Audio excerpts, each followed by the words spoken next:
할매, 빨리 뒷문으로 도망쳐. 아니, 전보다 말고 다짜고짜 뭔 소리야? 이건 그냥 나쁜 점괘가 아니야. 목숨 건지고 싶으면 지금 빨리 도망쳐. 아들 사업운을 보러 간 단골점집 무당은 믿을 수 없다는 듯 전패를 뒤집고 또 뒤집더니 곧장 제 귀에 대고 소리쳤습니다. 20년을 알고 지냈지만 손까지 떨며 겁에 질린 모습은 처음이었죠. 저는 영문도 모른 채 복채를 던지듯 내려놓고 뒷문으로 뛰쳐나왔습니다. 그리고 숨을 헐떡이며 집에 도착해 현관문을 여는 순간 전 알게 되었습니다. 무당의 간절한 외침은 나를 둘러싼 치밀하고 끔찍한 계획의 실마리였다는 것을. 안녕하세요. 저는 72이 된 김월선이라고 합니다. 사람들은 다들 자신만의 종교를 갖고 살아가잖아요. 저도 마음이 복잡할 때면 동네 점집에 가서 점 보는 걸로 제 운명을 들여다보는 걸 좋아했는데요. 근데 세상에 제가 취미처럼 보던 점이 제 목숨을 지켜줄 거라고 누가 생각했을까요? 아직도 그날만 생각하면 무섭기도 하고 배신감 때문에 몸서리 쳐지지만 어디서 듣기 힘든 너무 특별한 이야기라 정말 꼭 한번 나누어 보고 싶었어요. 한번 들어봐 주시겠어요?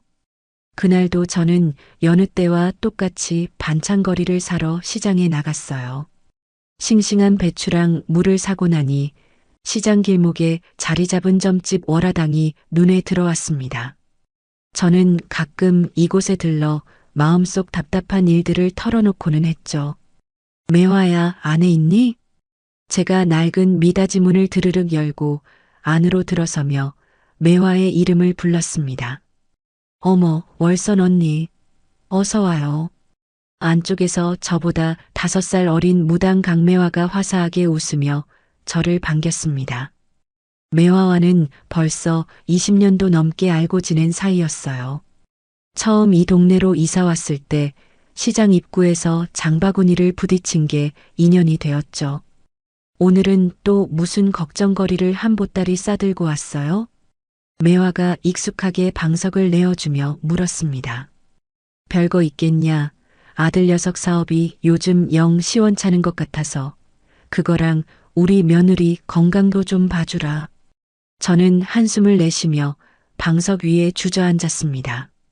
아이고, 언니는 맨날 식구들 걱정뿐이네. 정작 언니 자신은 돌보지도 않으면서. 매화가 혀를 끌끌 차며 점괘를 펼쳐 놓았습니다. 저는 매화가 점괘를 살피는 동안 익숙하게 점집 안을 둘러봤어요. 벽에는 울긋불긋한 부적들이 가득 붙어 있었고 매캐한 향 냄새가 코를 찔렀습니다. 매화는 한참 동안 점괘를 들여다보더니 갑자기 얼굴이 새하얗게 질려버렸습니다. 아니, 이게 대체 무슨... 매화가 떨리는 손으로 점괘를 황급히 다시 뒤집었습니다. 1번, 2번, 3번. 매화의 손놀림이 점점 불안하게 빨라졌어요. 매화야, 왜 그래? 무슨 안 좋은 거라도 나왔어? 저는 덜컥 겁이 나 가슴이 철렁 내려앉으며 물었습니다. 매화는 대답 대신 고개를 번쩍 들어 문 쪽을 날카롭게 쳐다봤어요. 그러고는 누가 엿듣기라도 할까봐 재빨리 주변을 두리번거렸습니다. 언니, 매화가 제 귓가에 바싹 얼굴을 들이밀고 속삭였습니다. 매화의 숨소리가 너무 거칠어서 제 심장까지 떨리는 것 같았어요. 지금 당장 여길 떠나 빨리 도망쳐요. 뭐라고? 그게 대체 무슨 소리야? 저는 너무 놀라 소리쳤습니다. 지금 설명할 시간이 없어. 어서 저기 뒷문으로 빨리 나가요. 매화가 제 팔을 세게 잡아 끌며 뒷문을 가리켰습니다. 매화의 눈동자가 공포로 심하게 흔들리고 있었죠.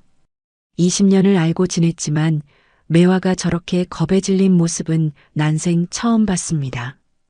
저는 영문도 모른 채 손에 쥐고 있던 10,000원짜리 2장을 점상 위에 던지듯 내려놓았어요.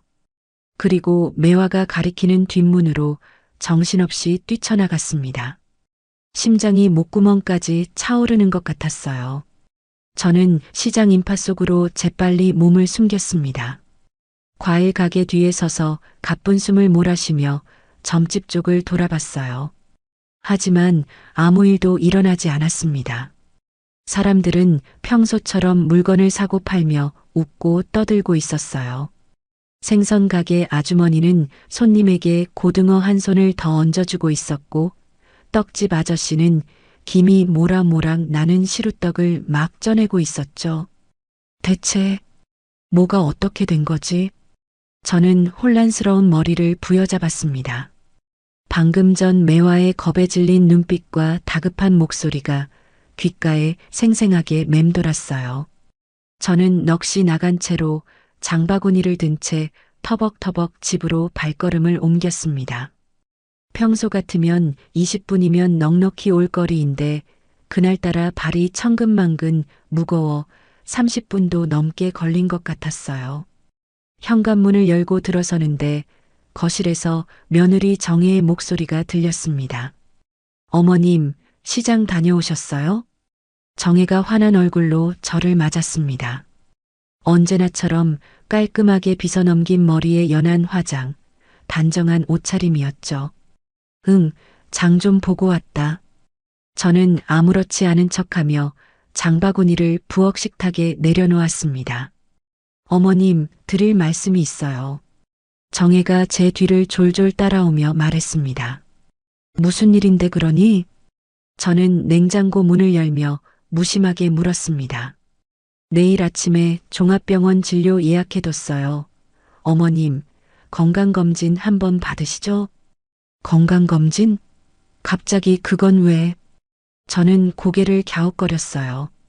작년에 나라에서 하는 건강검진을 받았는데 또 받을 필요가 있나 싶었습니다. 어머님 연세도 있으시고 요즘 부쩍 피곤하다고 하셨잖아요. 아프기 전에 미리미리 검사받는 게 좋죠. 정혜의 말은 하나같이 맞는 말이었습니다. 하지만 이상하게 마음 한구석이 불편하고 찜찜했어요. 그런데요, 어머님, 진료 예약 확인하려면 신분증이랑 인감도장이 꼭 있어야 한대요. 어디에 두셨어요? 정혜가 물었습니다. 인감도장까지 필요하다고? 네, 병원에서 서류 작성할 때 필요하다고 하더라고요. 요즘은 절차가 까다로워져서요. 그리고 스마트폰 앱으로 예약 내역도 확인해야 하니까 휴대폰 잠금 비밀번호도 좀 알려주세요. 정혜가 당연하다는 듯이 제게 손을 내밀었습니다. 그 순간 제 머릿속에서 매화의 목소리가 제 귓가를 스쳐 지나갔습니다. 언니, 지금 당장 도망쳐요. 매화가 그토록 다급하게 소리친 이유가 혹시 이것 때문이었을까요? 정혜야, 미안하다. 내가 갑자기 몸이 영 안 좋구나. 어지럽고 머리도 아파서 말이다. 내일 병원은 다음으로 예약을 미루면 안 되겠니? 저는 아픈 신용을 하며 이마를 짚었습니다. 어머님, 많이 안 좋으세요? 정혜의 얼굴에 잠깐 당황한 기색이 스치는 것을 저는 놓치지 않았습니다. 정혜의 눈썹이 꿈틀거렸고 부드럽게 웃고 있던 입꼬리가 순간적으로 굳어졌어요. 하지만 이내 언제 그랬냐는 듯 상냥한 얼굴로 돌아왔습니다. 그럼 푹 쉬셔야죠. 제가 얼른 저녁 차려드릴게요. 어서 방에 들어가 누워 계세요. 정혜는 제 팔을 부축해 안방으로 데려갔습니다. 저는 침대에 누워 멀뚱멀뚱 천장만 바라봤어요. 그때 갑자기 문득 1년 전 일이 떠올랐습니다. 정혜가 어머님, 혹시 무슨 일 생기면 제가 찾아야 할 것 같아서요. 통장이랑 귀금속은 어디다 두세요? 하고 물어본 적이 있었어요. 그때는 정말 며느리가 저를 걱정해서 묻는 줄 알고 아무 의심 없이 전부 다 알려주었습니다. 불길한 예감이 온몸을 휘감았습니다. 저는 벌떡 일어나 서랍을 열어봤습니다. 통장이 보이지 않았어요. 분명히 이 서랍 구석 안쪽에 넣어뒀는데 흔적도 없이 사라져 있었습니다. 저는 미친 사람처럼 서랍을 모조리 뒤졌어요. 장롱 깊숙이 숨겨두었던 남편이 물려준 금반지를 넣어둔 작은 비단 상자를 찾았지만 상자는 텅 비어 있었습니다. 제 이름으로 된 통장 2개도 감쪽같이 사라져 있었죠. 저는 그 자리에 주저앉아 버렸습니다. 손이 부들부들 떨리고 머릿속이 하얘졌어요. 세상에, 이럴 수가. 저는 넋이 나간 사람처럼 중얼거렸습니다. 그날 밤 저는 한숨도 잠을 이룰 수가 없었어요.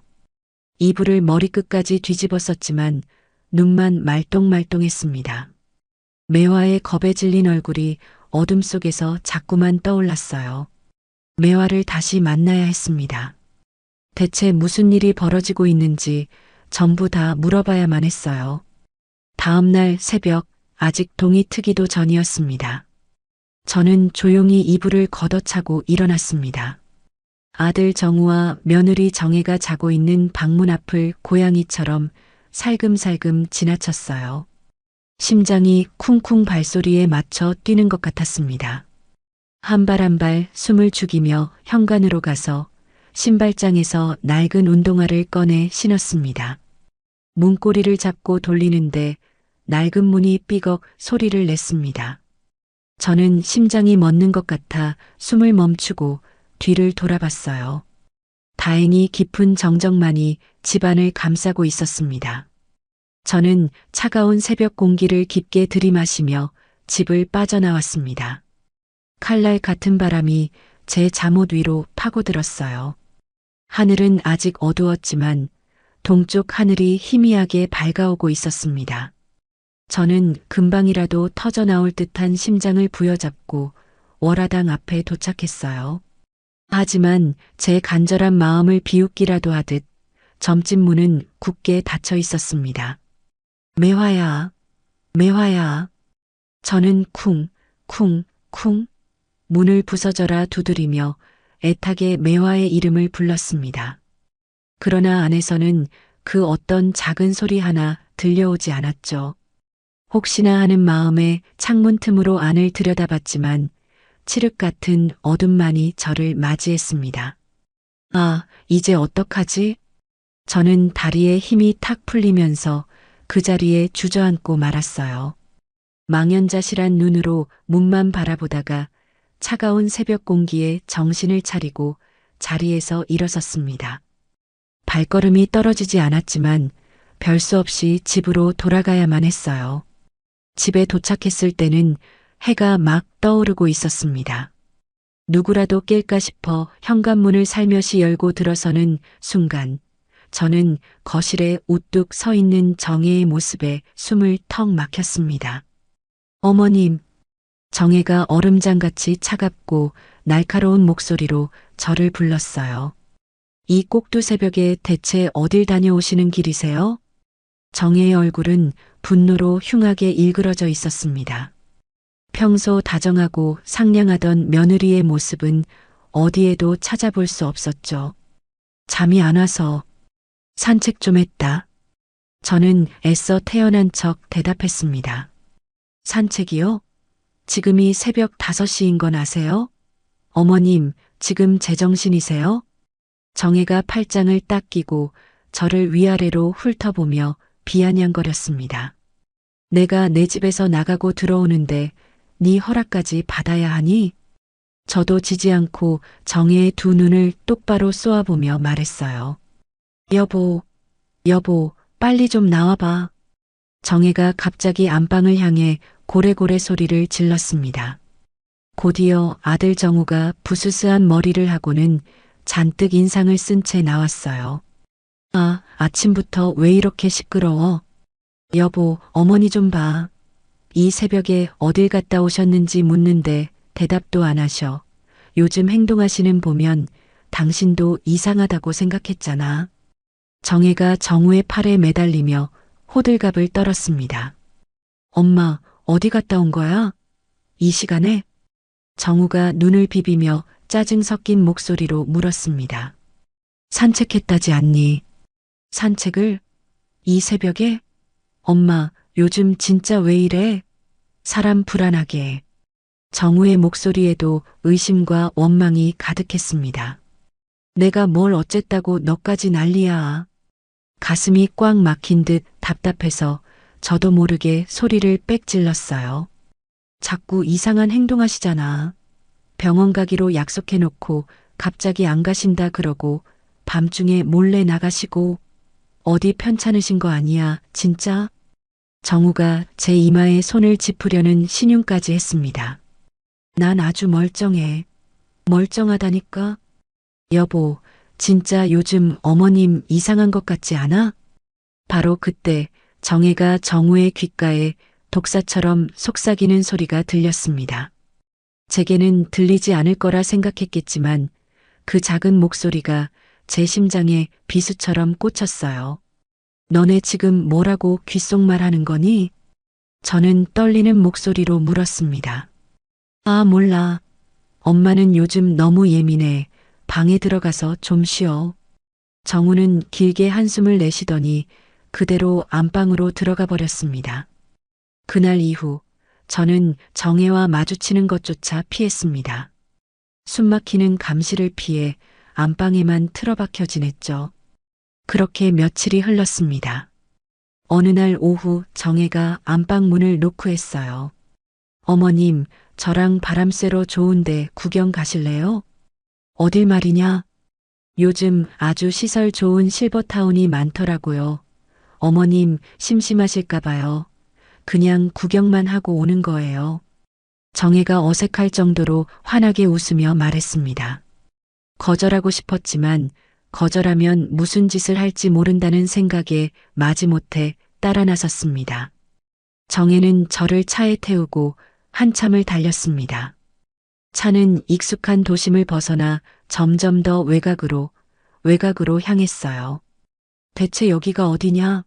너무 먼 데로 가는 거 아니니? 다 왔어요. 어머님, 공기 좋고 조용한 곳이라 마음에 드실 거예요. 정혜가 의미심장한 미소를 지으며 대답했습니다. 차가 멈춘 곳은 인적이 드문 외곽에 덩그러니 서 있는 커다란 건물이었습니다. 건물 위에는 프리미엄 건강검진센터라는 간판이 선명하게 보였어요. 아니, 여긴 병원이잖니. 아까는 실버타운 간다더니. 제가 놀라서 소리쳤습니다. 어머님, 요즘은 실버타운이랑 병원이랑 같이 붙어 있어야 진짜 좋은 곳이래요. 일단 들어가 보시죠. 정혜가 제 팔을 강하게 잡아 끌었습니다. 안으로 들어서자 병원답게 깔끔한 로비가 나왔지만 이상하게 사람은 거의 보이지 않았습니다. 어서 오십시오, 사모님. 그때 정장을 입은 한 여자가 다가왔습니다. 명찰에는 상담실장 박민정이라고 적혀 있었어요. 이쪽 상담실로 모시겠습니다. 박민정은 저희를 좁은 상담실로 안내했습니다. 자리에 앉자마자 박민정은 두툼한 서류 뭉치를 책상 위에 올려놓았어요. 어머님, 여기 이 서류에 서명만 하시면 됩니다. 아니, 구경하러 온 건데 무슨 서명이요? 저는 떨리는 손으로 서류를 집어들었습니다. 2번 동의서입니다. 어머님처럼 연세가 있으시면 꾸준한 건강관리가 필수잖아요. 저희가 특실로 쾌적하게 잘 돌봐드리겠습니다. 박민정이 펜까지 내밀며 상냥하게 말했습니다. 2번이라니? 나는 아픈데 하나 없는 사람이야. 애인 예방 차원이죠. 어머님, 미리미리 관리받으시는 게 얼마나 좋은데요. 싫어. 나 2번 같은 거 안 해. 저는 서류를 책상 위로 탁 소리나게 내려놓았습니다. 어머님, 왜 그러세요? 그냥 서류 한번 보시기만 하세요. 정혜가 다시 제 앞으로 서류를 쓱 밀었습니다. 저는 마지못해 서류를 천천히 읽어보기 시작했습니다. 첫 장은 그럴듯한 2번 동서였지만 뒷장을 넘기는 순간 제 눈을 의심했습니다. 입원 기간 동안 환자의 모든 재산 관리를 지정 보호자에게 위임한다. 퇴원 후 발생하는 모든 요양 비용은 환자의 부동산 매각 대금으로 우선 충당한다. 손이 부들부들 떨려왔습니다. 이건 이번 동의서가 아니었어요. 제 모든 것을 빼앗으려는 재산 포기 각서나 다름없었습니다. 이게 지금 뭐 하자는 짓이야? 나 이거 절대 안 써. 저는 서류 뭉치를 그대로 집어던졌습니다. 어머님, 정혜의 얼굴이 싸늘하게 굳어졌어요. 사모님, 왜 이러십니까? 그냥 여기에 서명만 하시면 되는 간단한 일입니다. 박민정이 저를 다그치기 시작했습니다. 싫다니까? 당장 나 집에 갈 거야. 비켜. 저는 자리에서 벌떡 일어나 상담실 문을 향해 돌진했습니다. 어머님, 어딜 가세요? 이러시면 안 돼요. 정혜가 제 팔을 붙잡았지만 저는 있는 힘껏 뿌리치고 밖으로 뛰쳐나왔어요. 집으로 돌아오는 차 안에서 정혜는 단 한마디도 하지 않았습니다. 굳게 닫힌 입술과 차가운 옆모습이 그 어떤 말보다 더 무서웠습니다. 그날 이후 정혜의 감시는 노골적으로 변했습니다.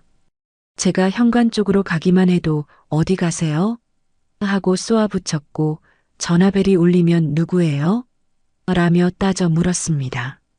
정혜는 제 일거수일투족을 감시하며 저를 옥죄어 왔습니다. 저는 이러다 정말 큰일이 나겠다 싶어 덜컥 겁이 났습니다. 그날 밤 저는 서랍 가장 깊숙한 곳에 숨겨두었던 작은 수첩을 꺼냈습니다. 그리고 그날부터 모든 것을 기록하기 시작했어요. 10월 12일 오후 2시 정혜가 나의 외출을 막았다. 10월 13일 오전 10시 정혜가 내 통화 내용을 엿들으려 했다. 10월 14일 정혜가 나에게 온 우편물을 허락 없이 뜯어보았다. 하나도 빠짐없이 아주 꼼꼼하게 기록했습니다. 어느 날 오후 이번에도 정혜가 저에게 온 우편물을 멋대로 뜯어보고는 제 방으로 쳐들어왔습니다. 어머님, 이게 다 뭐예요?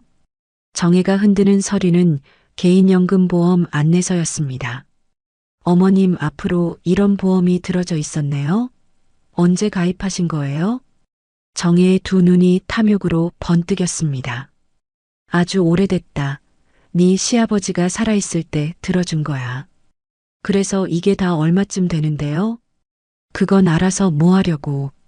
아니, 그냥 궁금해서 여쭤보는 거죠. 정혜는 서류를 들고 제 방을 나갔지만 저는 불안감에 휩싸였습니다.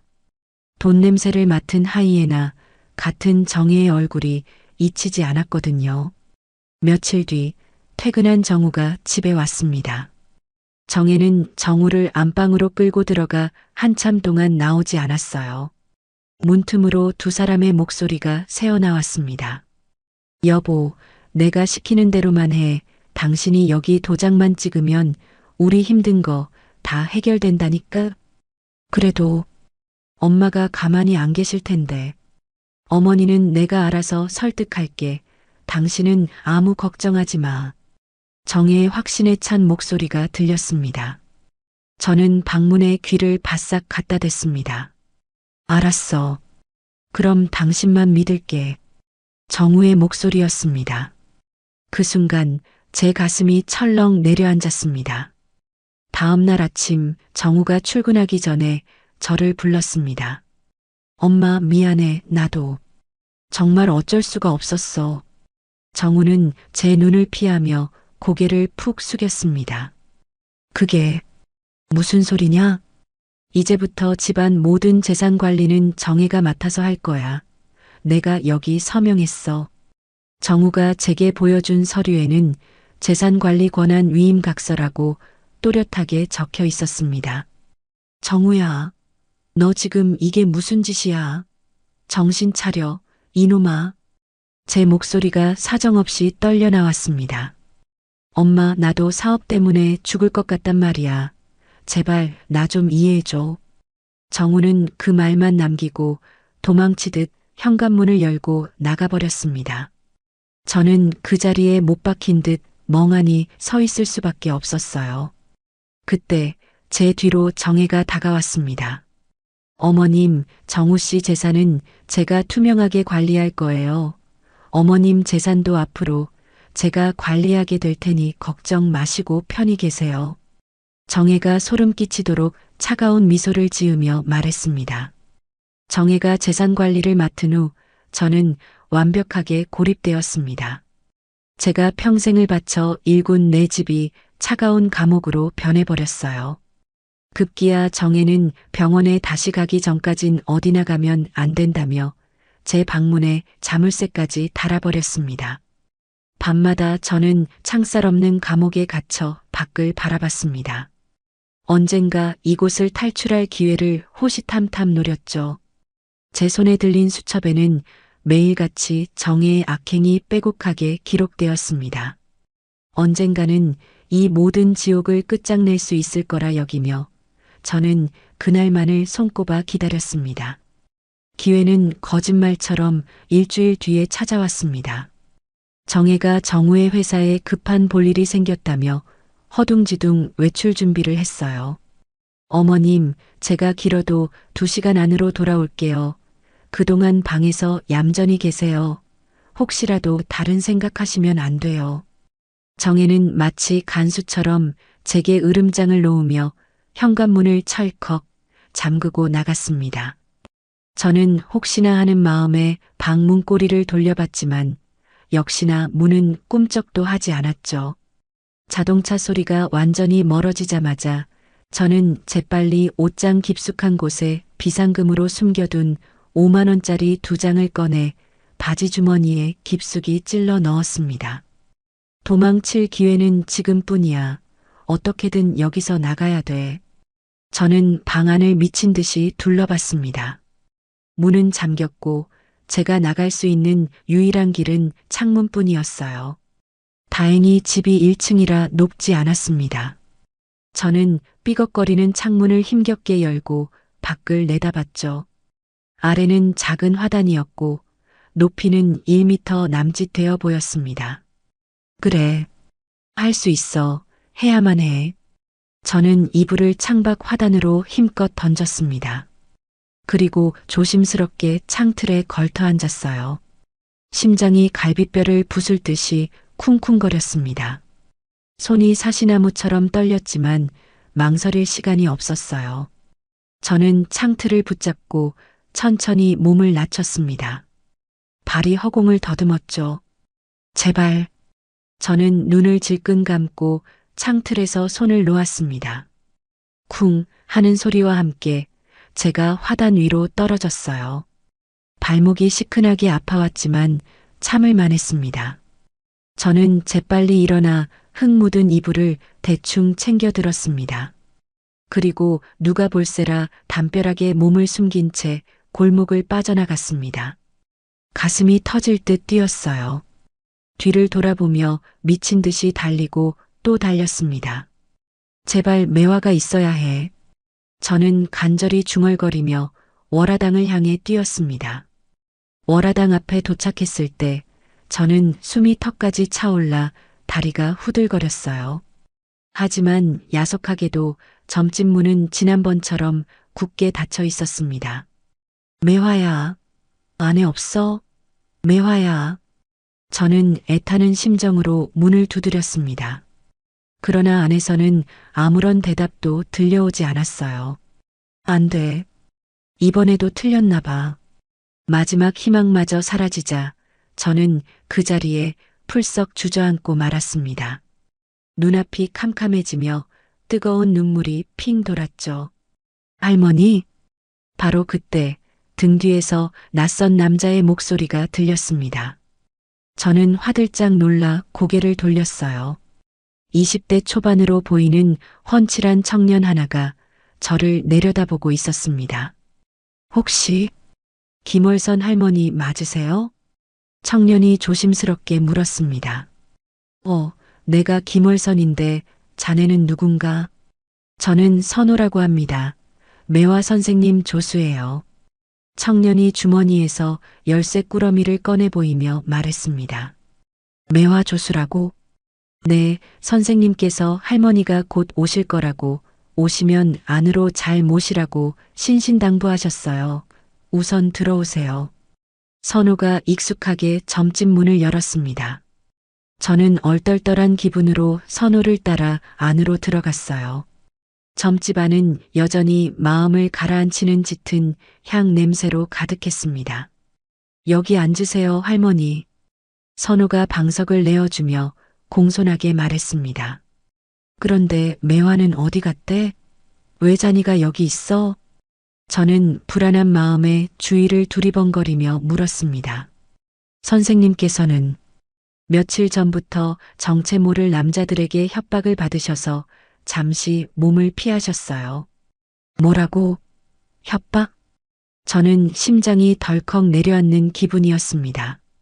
아무래도 할머니 집안일에 선생님께서 관여했다는 걸 그쪽에서 눈치챈 것 같아요. 선우가 서랍에서 흰 봉투 하나를 꺼냈습니다. 선생님께서 할머니 오시면 꼭 전해드리라고 맡기신 겁니다. 선우가 제게 봉투를 건넸습니다. 저는 떨리는 손으로 봉투를 열었어요. 안에는 작은 쪽지 한 장이 들어 있었습니다. 언니, 며느리가 병원 데려갔었지? 치매 판정을 위장해서 강제 입원 동의를 받아내려는 함정일 거야.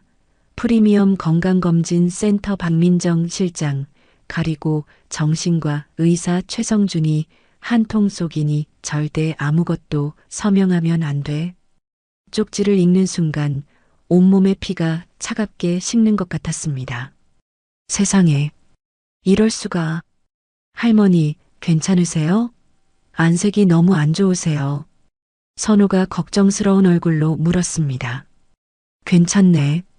아니, 하나도 괜찮지가 않아. 저는 고개를 떨구고 말았습니다. 할머니, 제가 도와드릴게요. 선우가 결심한 듯 진지한 목소리로 말했습니다. 자니가 날 어떻게 돕는단 말인가? 네, 저는 컴퓨터 공학과 학생이에요. 디지털 포렌식이라는 기술을 배웠거든요. 디지털, 뭐라고? 쉽게 말씀드리면 컴퓨터나 휴대폰에 지워진 기록이나 흔적을 찾아내는 기술이에요. 할머니 며느님이 무슨 짓을 했는지 제가 증거를 찾아낼 수 있습니다. 선우가 가방에서 노트북을 꺼내며 자신 있게 말했습니다. 그게 정말로 가능한 일이야?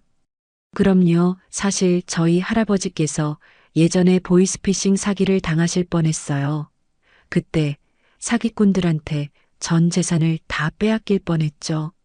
선우의 목소리가 낮게 가라앉았습니다.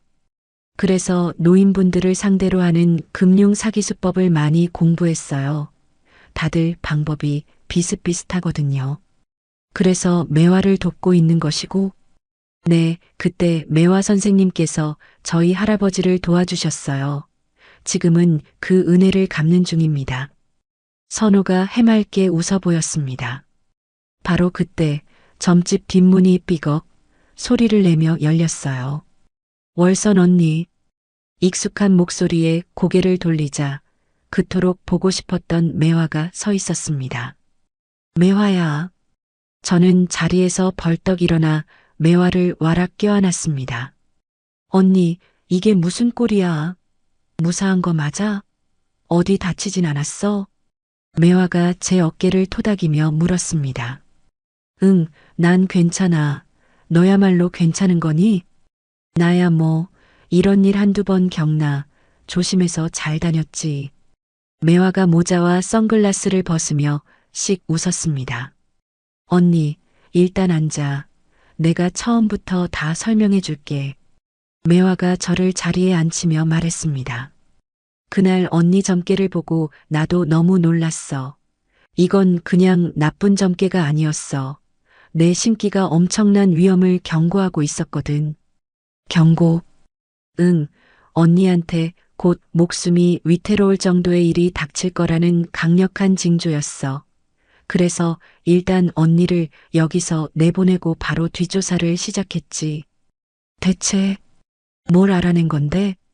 언니 며느리 윤정혜, 그 여자는 이미 작년부터 이 모든 일을 계획했어. 병원 코디네이터인 박민정이랑 정신과 의사 최성준이란 짜고 말이야. 매화가 서류 뭉치를 꺼내 제 앞에 펼쳤습니다. 이것들은 상습범이야. 멀쩡한 노인들한테 치매 판정을 허위로 내리고 병원에 강제로 입원시킨 다음에 그 사이에 재산을 전부 빼돌리는 수법을 써왔어. 서류에는 저희와 똑같은 수법으로 당한 다른 피해자들의 사례가 빼곡히 적혀 있었습니다. 이런 천하의 나쁜 것들을 봤나? 제 손이 분노로 부들부들 떨렸습니다. 할머니, 진정하세요. 이제 저희가 있잖아요. 선우가 제 손을 따뜻하게 잡아주었습니다. 그래, 언니, 우리 셋이서 언니도 지키고 언니 재산도 지키는 거야. 그리고 저 악랄한 며느리의 범죄도 세상에 밝혀내자고. 매화가 결연한 의지를 담아 말했습니다. 정말로 우리가 할 수 있을까? 저는 불안한 목소리로 물었습니다. 당연히 할 수 있지. 우리한테는 다 계획이 있으니까. 선우가 자신만만하게 노트북을 펼쳤습니다. 우선 저는 할머니의 온라인 계좌 내역 확인하고 휴대폰에 지워진 내역이 있다면 복원하겠습니다. 며느리가 할머니 돈을 어디로 빼돌렸는지, 누구와 공모했는지 다 추적할 수 있어요. 그리고 나는 병원 쪽 놈들을 더 파고들게. 내 정보망이 보통 넓은 게 아니거든. 매화가 팔을 걷어붙이며 말했습니다. 그럼 나는 뭘 하면 되겠니? 제가 묻자 매화가 제 손을 꽉 잡았습니다. 언니는 가장 중요한 증거를 모아야 해. 며느리가 하는 말, 행동, 사소한 거 하나까지 전부 기록해둬. 나중에 법정에서 다 결정적인 증거가 될 테니까. 언니, 이제 혼자가 아니야. 우리가 옆에 있잖아. 저는 두 사람의 얼굴을 번갈아 쳐다봤습니다. 가슴속에서 뜨거운 것이 울컥 차올랐어요. 고맙다. 정말 고맙다. 눈물이 주르륵 흘러내렸습니다. 하지만 이번 눈물은 절망이 아닌 뜨거운 희망의 눈물이었습니다. 선우야, 그럼 우선 내 휴대폰부터 좀 봐줄 수 있겠니? 며느리가 잠금 비밀번호를 멋대로 바꿔놔서 아무것도 할 수가 없구나. 제가 주머니에서 휴대폰을 꺼냈습니다. 걱정 마세요, 할머니. 그건 아주 간단합니다. 선우가 휴대폰을 받아들고는 노트북에 연결했습니다. 그러고는 현란한 손놀림으로 키보드를 두드리기 시작했어요. 됐습니다. 비밀번호 초기화했고 지워졌던 휴대폰 기록도 전부 복원했어요. 뭐, 벌써? 이렇게 빨리? 네, 그리고 할머니 명의 계좌에서 출금된 알림 메시지들이 복원됐어요.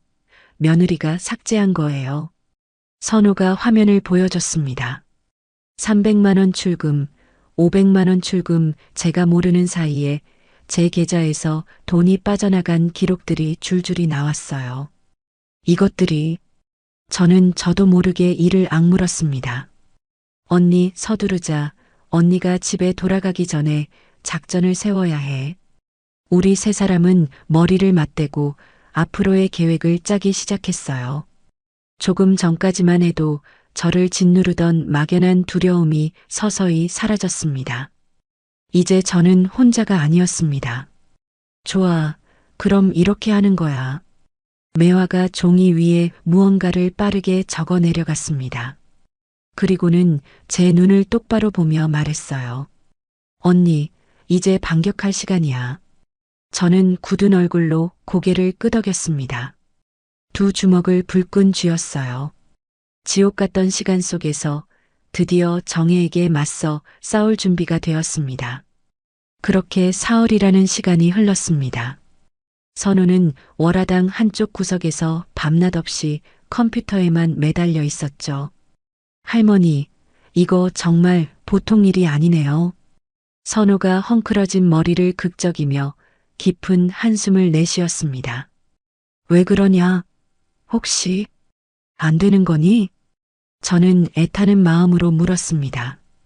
그 며느님이라는 분이 할머니 금융 계정 비밀번호는 물론이고 접근할 수 있는 건 전부 다 바꿔놨어요. 보안 설정도 어찌나 겹겹이 걸어놨는지. 선우가 복잡한 암호로 가득한 화면을 가리켰습니다. 2중, 3중 인증은 기본이고요. 이건 작정하고 막아놓은 거라 제 실력으로는 어림도 없겠어요. 그럼 이제 어떡하면 좋아? 맥이 탁 풀리면서 절망적인 한숨이 절로 나왔습니다. 그때 창문 밖을 살피던 매화가 나직하게 말했어요. 언니, 쉬, 저기 또 왔어. 누가 왔는데? 요 며칠 전부터 우리 가게 주변을 어슬렁거리는 놈들. 저기 저 시커먼 차 안에 앉아있는 남자 말이야. 매화가 커튼을 손톱만큼 살짝 걷어 올렸습니다. 저도 조심스럽게 창밖을 내다봤어요. 길 건너편에 검은색 승용차 한 대가 멈춰 서 있었고 그 안에 남자가 대놓고 이쪽을 지켜보고 있었습니다. 대체 저 인간들은 누구야? 아무래도 흥신소 끈아풀들 같아. 언니 며느리가 고용한 거겠지. 매화의 목소리가 미세하게 떨렸습니다. 우리를 감시하고 있다는 건가? 그런 것 같아요. 꼼짝없이 도간에 든 쥐 신세가 됐네요. 선우가 재빨리 커튼을 원래대로 쳤습니다. 저는 의자에 풀썩 주저앉았어요. 숨이 턱턱 막혀왔습니다. 이러다가 우리 꼼짝없이 다 잡혀가는 거 아니야? 언니, 정신 차려. 진정해. 매화가 제 어깨를 다독였습니다. 하지만 저를 잡아주는 매화의 손끝 역시 차갑게 떨리고 있었어요. 저는 그날 밤 뜬 눈으로 밤을 새웠습니다. 월화당 안방에 누워 희미한 달빛이 비치는 천장만 하염없이 바라봤죠. 이대로 앉아서 당할 수만은 없다는 생각이 들었습니다. 바로 그때였습니다. 까맣게 잊고 있던 얼굴 하나가 불현듯 떠올랐습니다. 작년 봄 시끌벅적한 시장에서 소매치기를 당했을 때 저를 도와줬던 젊은 경찰관 얼굴 말이에요. 그날도 저는 시장에서 장을 보고 있었습니다. 그런데 갑자기 누군가 제 가방을 획 낚아채더니 골목 안으로 사라져버렸죠. 아이고, 도둑이야. 저놈 잡아라. 제가 소리쳤지만 날쌘 젊은 놈은 순식간에 시야에서 사라졌습니다. 망연자실에 있던 그때 근처 파출소에서 훤칠한 경찰관 한 명이 번개같이 튀어나왔어요. 할머니, 괜찮으세요? 다치신 데는 없으시고요? 30대 후반쯤 되어 보이는 키 큰 경사였습니다. 내 가방을 저놈이 어느 쪽으로 갔습니까? 저쪽 골목으로. 경찰관은 제 말이 끝나기도 전에 곧바로 골목으로 달려갔습니다. 10분쯤 지났을까요? 경찰관이 숨을 헐떡이며 돌아왔는데 그 손에 제 낡은 가방이 들려 있었습니다. 할머니, 여기 있습니다. 어머나 세상에. 고마워라. 정말 고마워요, 총각. 저는 가방을 끌어안고 연신 고개를 숙였습니다. 앞으로는 꼭 조심하셔야 합니다. 요즘 시장통에 소매치기가 들끓어서요. 경찰관이 제게 명함 한 장을 건넸습니다. 명함에는 한도윤 경사라는 이름이 적혀 있었어요.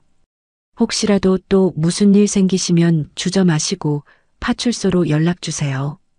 한도윤이 사람 좋은 미소를 환하게 지어 보였습니다. 그날 이후 저는 그 명함을 지갑 깊숙한 곳에 넣어두고 까맣게 잊고 지냈었죠. 그래, 한도윤 경사. 저는 자리에서 벌떡 일어났습니다. 다음 날 아침 저는 동이 트자마자 매화와 선우에게 한도윤 경사 이야기를 했습니다. 경찰한테 가서 도움을 청해보자. 언니, 경찰이 우리 같은 사람 말을 믿어줄까? 매화가 걱정스러운 얼굴로 물었습니다. 해보기라도 해야지. 지금 우리가 가만히 앉아서 뭘 할 수 있겠어? 저는 지갑에서 꼬깃꼬깃한 명함을 꺼내 들었습니다. 나 혼자라도 파출소에 다녀와야겠어. 언니, 무슨 소리야? 혼자 가면 위험해. 내가 같이 갈게. 매화가 제 옆에 바싹 붙어섰습니다. 우리는 파출소로 향했어요. 파출소에 들어서자 젊은 경찰관 2명이 저희를 위아래로 훑어봤습니다. 무슨 일로 오셨습니까? 한 경찰관이 딱딱하게 물었습니다. 저기, 한도윤 경사님 좀 뵈러 왔는데요. 제가 조심스럽게 물었습니다. 네, 저기 안쪽에 있습니다. 경찰관이 손가락으로 안쪽을 가리켰습니다. 한도윤이 서류를 정리하다가 저희를 보고는 눈을 동그랗게 떴어요. 할머니, 작년에 시장에서 배웠던 분 아니세요? 한도윤이 자리에서 일어나 반갑게 인사했습니다. 그래요, 나를 기억하는구먼. 그때 소매치기 당했을 때. 네, 그럼요. 당연히 기억하죠. 그런데 무슨 일로 오셨어요? 한도윤이 저희에게 의자를 권하며 물었습니다. 저는 다른 경찰들의 시선이 느껴져 주위를 둘러봤어요. 혹시 좀 조용한 데서 이야기할 수 있을까요? 물론입니다. 이쪽 상담실로 들어오시죠. 한도윤이 저희를 작은 상담실로 안내했습니다. 문이 닫히자 한도윤이 물었습니다. 할머니, 무슨 일 있으시죠? 안색이 너무 안 좋으세요. 저는 마른 침을 삼키고는 그동안 있었던 모든 이야기를 털어놓기 시작했습니다. 며느리 정혜의 2 얼굴, 하루아침에 사라진 통장과 귀금 속, 저를 정신병자로 몰아넣으려던 병원에서의 일, 그리고 방에 갇혀 지냈던 끔찍했던 시간까지 전부 다 말했습니다. 한도윤은 팔짱을 낀 채 미동도 없이 제 이야기를 진지하게 들어주었어요. 할머니, 이건 단순한 가족 간의 다툼이 아닙니다. 이야기를 다 들은 한도윤이 펜을 들며 말했습니다. 전형적인 노인 대상 재산 편취 범죄입니다. 할머니께서 말씀하신 수법이 요즘 급증하는 사건들의 패턴과 정확히 일치합니다. 정말요? 네, 멀쩡한 분을 치매로 위장해 강제 입원시킨 뒤 그 사이에 재산을 가로채는 신종 범죄입니다. 한도윤이 고개를 끄덕였습니다. 그럼 저희를 좀 도와주실 수 있나요? 매화가 앞으로 몸을 기울이며 간절하게 물었습니다. 마음은 정말 굴뚝 같습니다만 문제는 증거입니다. 한도윤이 난처한 표정을 지었습니다. 정식으로 수사를 시작하려면 며느님이 범죄를 저질렀다는 구체적인 증거가 필요합니다. 지금은 할머니의 진술밖에 없지 않습니까? 그럼 우린 어떡하죠? 저는 가슴이 철렁 내려앉았습니다. 당장 공식적인 수사는 어렵습니다. 하지만 제가 개인적으로는 도와드릴 수 있습니다. 한도윤이 책상 서랍을 열었습니다. 이걸 가져가십시오. 한도윤이 제게 작은 상자 하나를 꺼내 보였습니다. 이게 뭔가요? 초소형 녹음 장치입니다. 며느리가 하는 협박이나 강요하는 말을 전부 녹음하십시오. 그게 결정적인 증거가 될 수 있습니다. 한도윤이 상자를 건넸습니다. 이렇게 해도 법에 걸리지 않을까요? 네, 대화 당사자가 직접 녹음하는 것은 합법입니다. 나중에 재판에서도 아주 중요한 증거로 쓰일 겁니다. 한도윤이 사용법을 차근차근 설명해 주었습니다. 그리고 아까 말씀하신 흥신소 직원들 말입니다. 네. 제가 그놈들 신원을 파악해서 불법 사찰 혐의로 단단히 경고해 놓겠습니다. 함부로 얼씬거리지 못하게 말입니다. 정말요?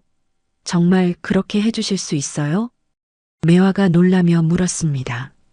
네, 그럼 2 분께서 활동하시는 게 훨씬 자유로워지실 겁니다.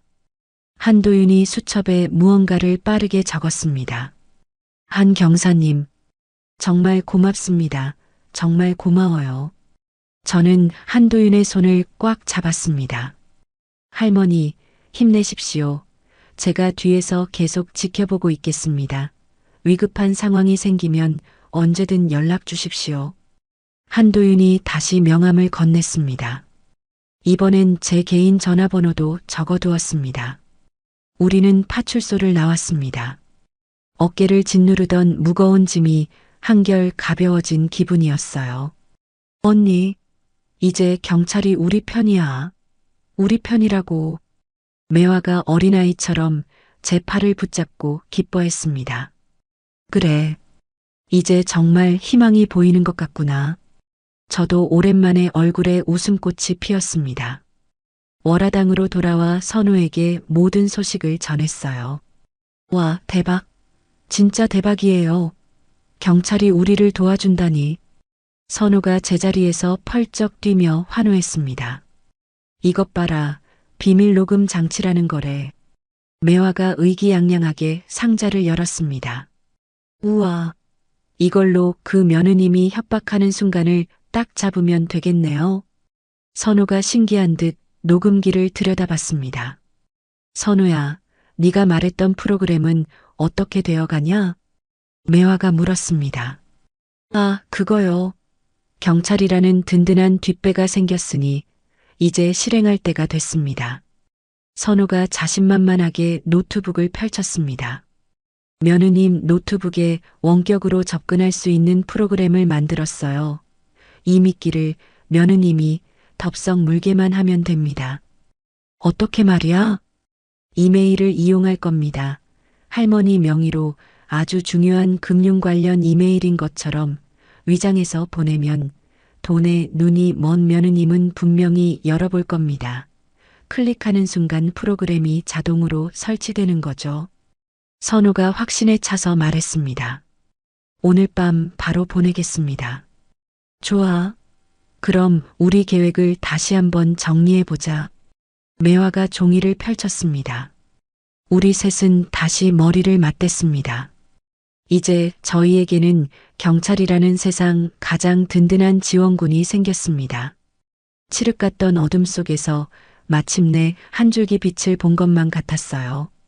언니, 바로 다음 주 병원 진료일, 그날을 이용해보자. 매화가 달력의 특정 날짜를 손가락으로 탁 찍으며 말했습니다.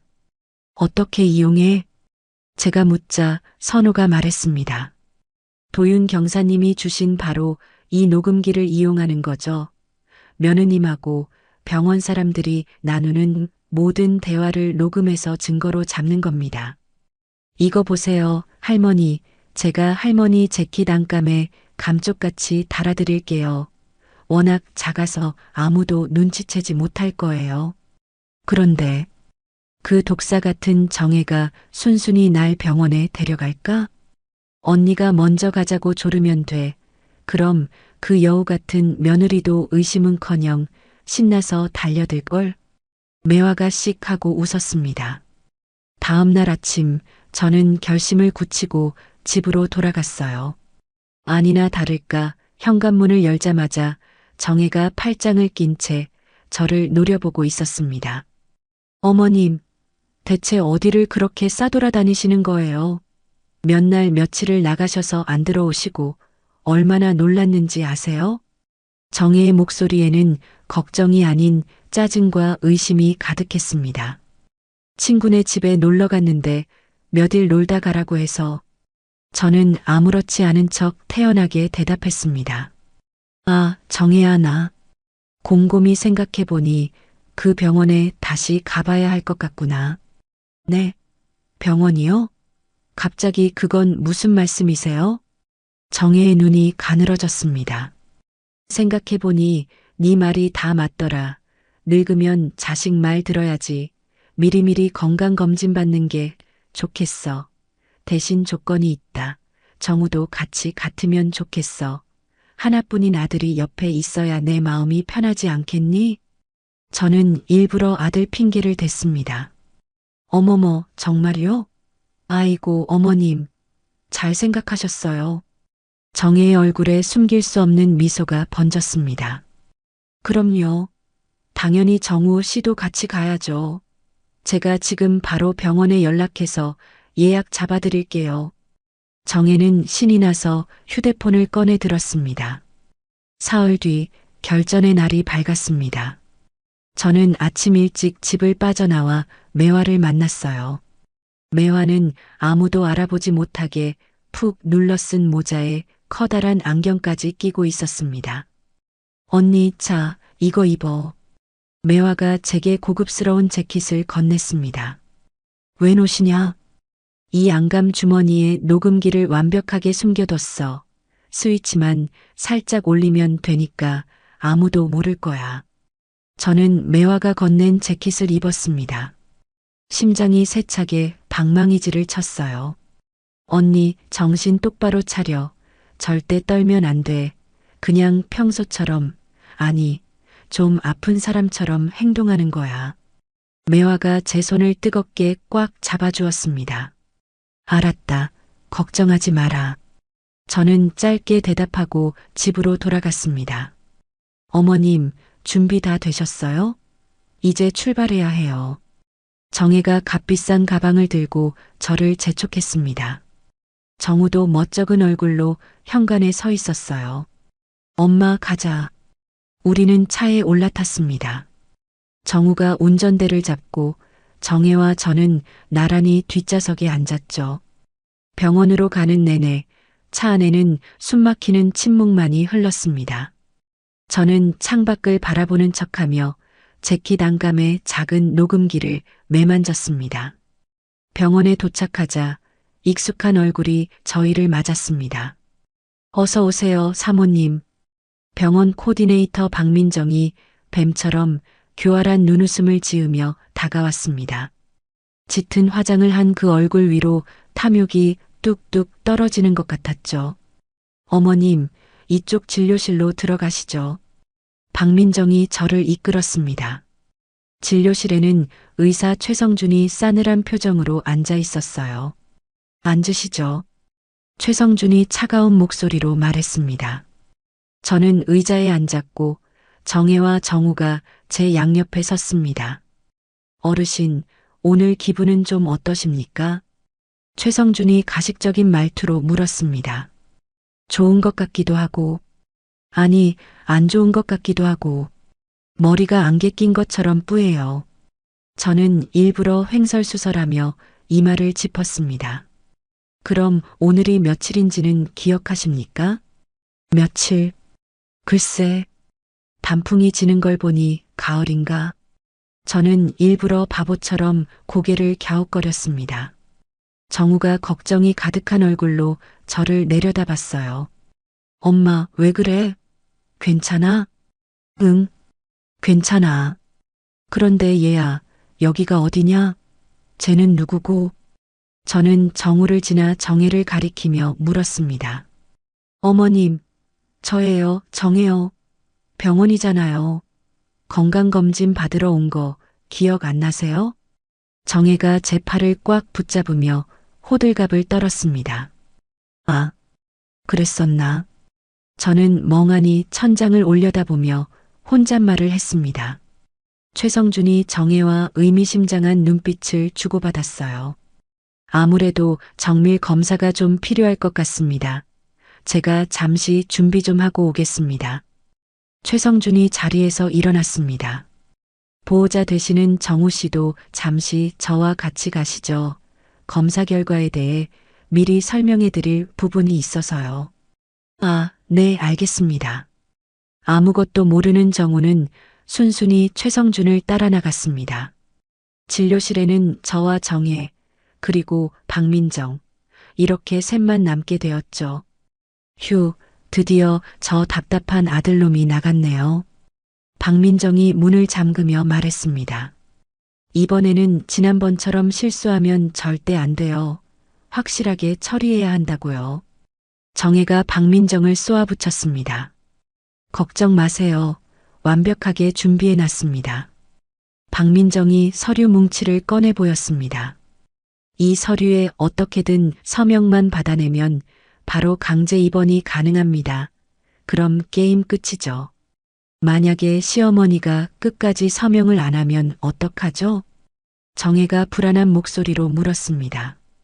그럴 땐 그냥 치매 진단서를 위조하면 그만입니다. 최 원장님이 그쪽 전문가시잖아요.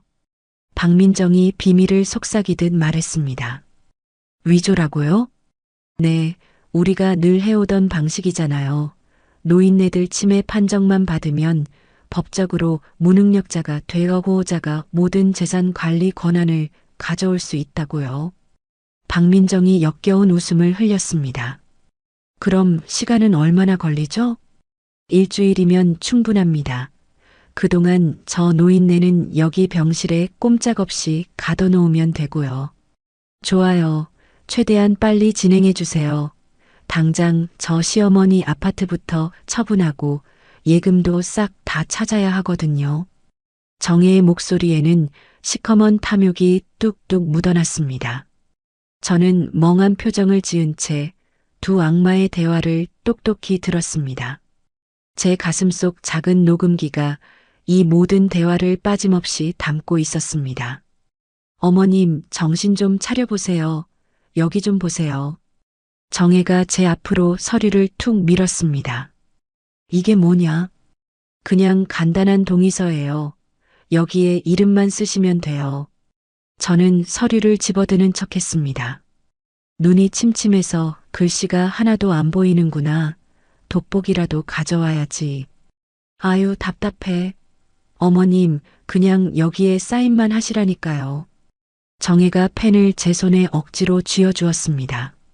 바로 그때 진료실 문이 벌컥 열렸습니다. 정우와 최성준이 들어왔어요. 아, 죄송합니다. 준비가 덜 돼서요. 조금만 더 기다려 주시겠어요? 박민정이 화들짝 놀라며 재빨리 서류를 가방에 숨겼습니다. 우리는 결국 병원을 나왔어요. 차 안에서 정우가 무거운 목소리로 말했습니다. 엄마, 의사 선생님이 엄마 상태가 생각보다 많이 안 좋대.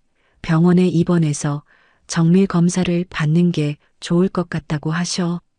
나는 괜찮은데. 저는 힘없는 목소리로 대답했습니다. 집에 도착하자마자 저는 정혜의 눈을 피해 재빨리 밖으로 빠져나왔어요. 그리고 월화당으로 미친 듯이 달려갔습니다. 언니, 매화와 선우가 저를 애타게 기다리고 있었습니다. 어떻게 됐어? 녹음은? 전부 다 녹음됐어.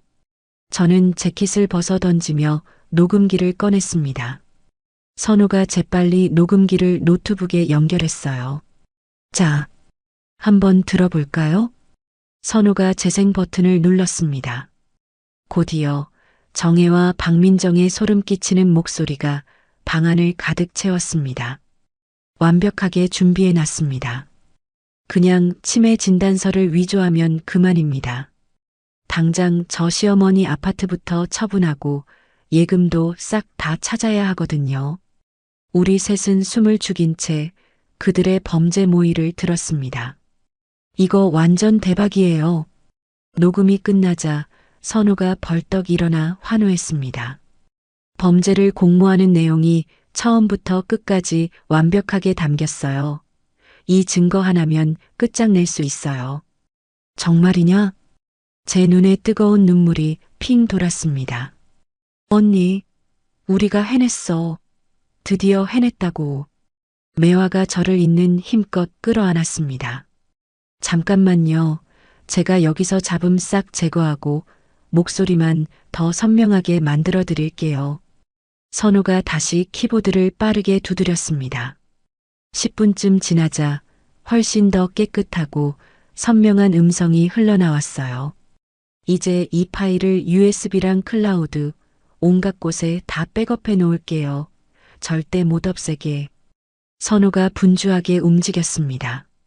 언니, 드디어 우리가 첫 번째 증거를 손에 넣은 거야.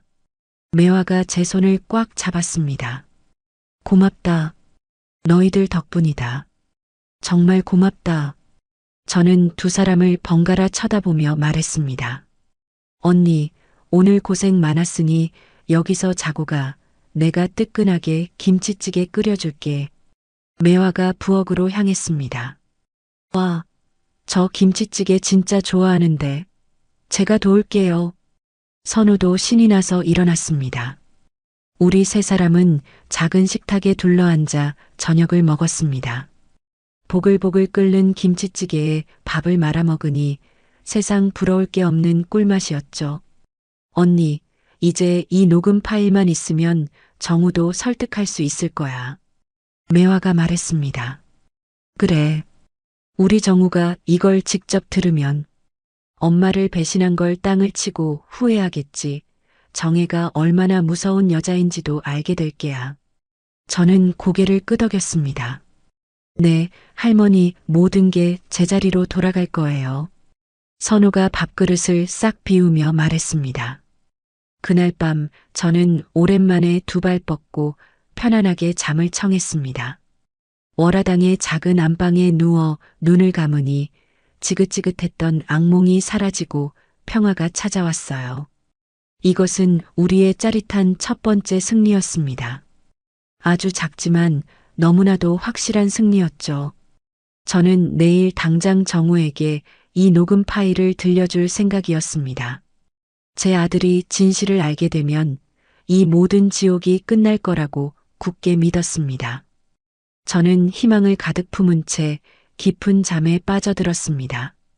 다음 날 새벽 저는 월화당에서 나와 아무 일도 없었다는 듯 집에 살그머니 들어갔습니다. 그러다 깜빡 잠이 들었는데 휴대폰이 울렸죠. 선우였어요. 할머니. 큰일 났어요. 정말 큰일 났어요. 수화기 너머로 들려오는 선우의 목소리가 사시나무처럼 떨리고 있었습니다. 선우냐? 대체 무슨 일이니? 침착하게 말해봐. 매화 선생님이 사라지셨어요. 월화당이 완전히 난장판이 됐다고요. 뭐라고? 저는 심장이 쿵 하고 내려앉는 기분으로 자리에서 벌떡 일어났습니다. 선우야, 지금 거기서 꼼짝 말고 있어. 내가 지금 바로 갈게. 저는 허둥지둥 옷을 깨어 입고 월화당으로 미친 듯이 달려갔어요. 월화당에 도착한 저는 눈앞에 펼쳐진 광경에 숨이 막혀왔습니다.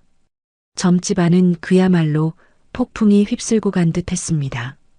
부적들은 갈기갈기 찢겨 바닥에 나뒹굴었고 묵직한 점상마저 힘없이 뒤집혀 있었죠.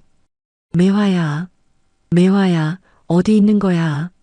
저는 안쪽 방까지 구석구석 뒤졌지만 매화의 흔적은 어디에서도 찾을 수 없었습니다. 할머니, 이것 좀 보세요. 선우가 파랗게 질린 얼굴로 제게 휴대폰을 보여줬습니다. 화면에는 섬뜩한 문자 메시지가 떠 있었어요. 더 이상 쓸데없는 짓에 참견하지 마라. 다음은 너희들 차례다. 발신자는 알 수 없는 번호였습니다. 이건 대체 언제 온 거니? 오늘 새벽에요. 그리고 할머니. 이것도요. 선우가 텅 비어 있는 상자를 가리켰습니다. 여기에 월화당 내외부를 찍는 CCTV 백업 장치를 숨겨뒀는데 통째로 사라졌어요. 귀신같이 알고 가져간 거예요. 그럼 우리가 가진 증거가 다행히 어제 그 녹음 파일은 제 노트북이랑 클라우드에 따로 백업해뒀습니다. 그건 안전해요. 선우가 저를 안심시키며 말했습니다. 매화는 대체 어디로 간 게야? 다리에 힘이 풀려 그 자리에 주저앉고 말았습니다. 할머니, 일단 경찰에 알려야 해요. 그래, 그러자. 저는 떨리는 손으로 한도윤에게 전화를 걸었습니다. 한도윤은 곧바로 월화당으로 달려와 주었어요. 일단 실종 신고부터 접수하겠습니다. 저희가 동원할 수 있는 모든 인력을 동원해서 최대한 빨리 찾아보겠습니다.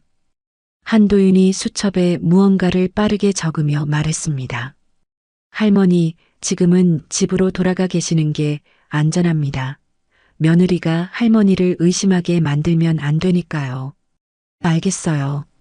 저는 천근만근 무거운 발걸음을 옮겨 집으로 돌아왔습니다. 집에 들어서자 정우가 싸늘한 얼굴로 거실에 서 있었어요. 엄마, 요즘 왜 이렇게 밖으로 돌아다녀? 답답해서 산책 좀 다녀오느라고. 엄마, 나랑 얘기 좀 해. 이리 와서 앉아봐. 정우가 소파를 가리켰습니다. 저는 말없이 소파에 앉았어요. 정우야, 사실 나도 너한테 꼭 보여줄 게 있다. 저는 주머니에서 어젯밤 선우가 챙겨준 USB를 꺼냈습니다. 이게 뭔데? 네가 직접 들어봐라. 네가 그토록 믿는 아내가 대체 무슨 짓을 꾸미고 있는지 네 두 귀로 똑똑히 들어보라고. 저는 정우에게 USB를 건넸습니다. 정우가 반신반의하며 노트북에 USB를 꽂았어요. 곧이어 녹음 파일이 재생되기 시작했습니다. 서명만 받아내면 바로 강제 입원이 가능합니다. 그럼 게임 끝이죠. 소름 끼치는 대화가 흘러나오자 정우의 얼굴이 하얗게 굳어지기 시작했습니다. 이게 지금 다 무슨 소리야? 바로 그때였습니다. 현관문이 벌컥 열리더니 정혜가 들어왔어요. 정혜는 노트북에서 흘러나오는 자신의 목소리를 듣자 얼굴이 새하얗게 질렸습니다. 이건 정혜가 다급하게 달려와 노트북을 쾅 닫아버렸습니다. 여보, 이거 다 조작된 거야. 거짓말이라고. 정혜의 눈에서 갑자기 굵은 눈물방울이 뚝뚝 떨어지기 시작했습니다. 어머님이 사기꾼 무당한테 단단히 홀리신 거예요. 돌팔이 같은 점쟁이가 어머님 재산 노리고 이런 짓까지 벌이는 거라고. 뭐라고? 매화가 사기꾼이라고? 제가 기가 막혀 소리쳤습니다. 그럼요. 그 점쟁이가 어머님을 세뇌시켜서 우리 집안을 풍비박산 내려는 거잖아요. 정혜가 정우의 팔에 매달려 서럽게 울부짖었습니다. 여보, 어머님이 저렇게 이상한 사람들한테 빠져서 집안 재산을 다 날려버리면 어떡해? 정혜야. 정우가 흔들리는 눈빛으로 아내를 끌어안았습니다.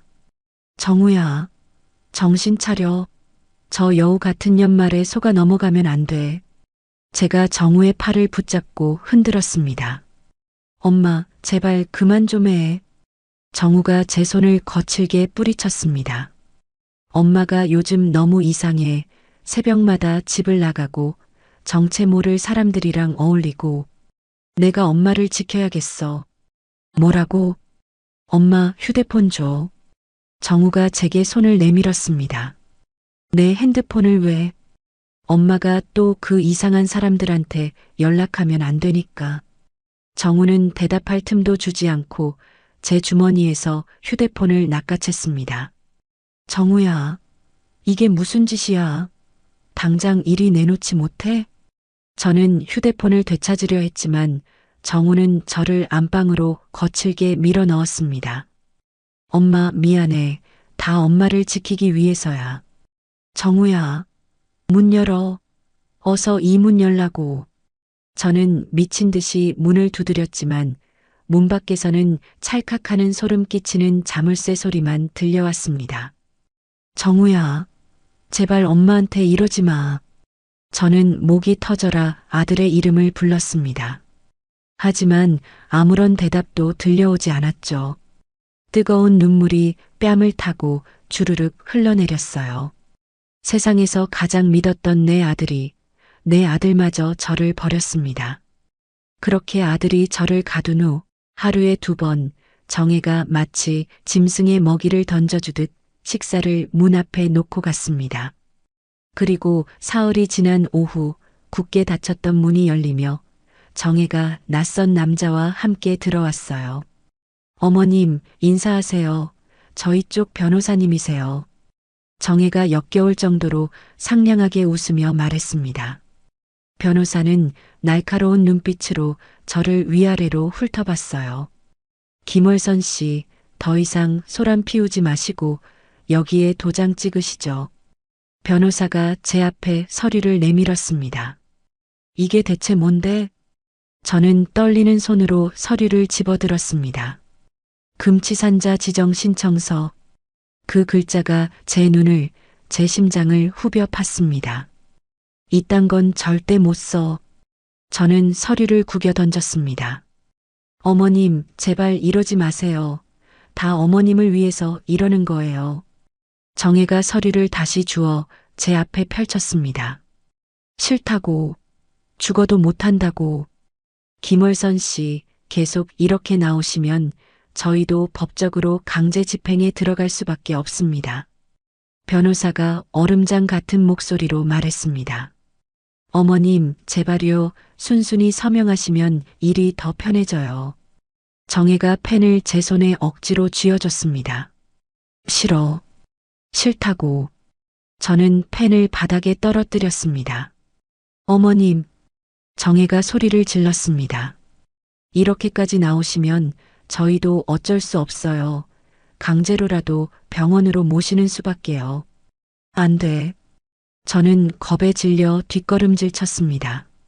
그러다 그만 침대에 걸려 중심을 잃고 비틀거렸어요. 어머님, 정혜가 제 팔을 강하게 붙잡았습니다.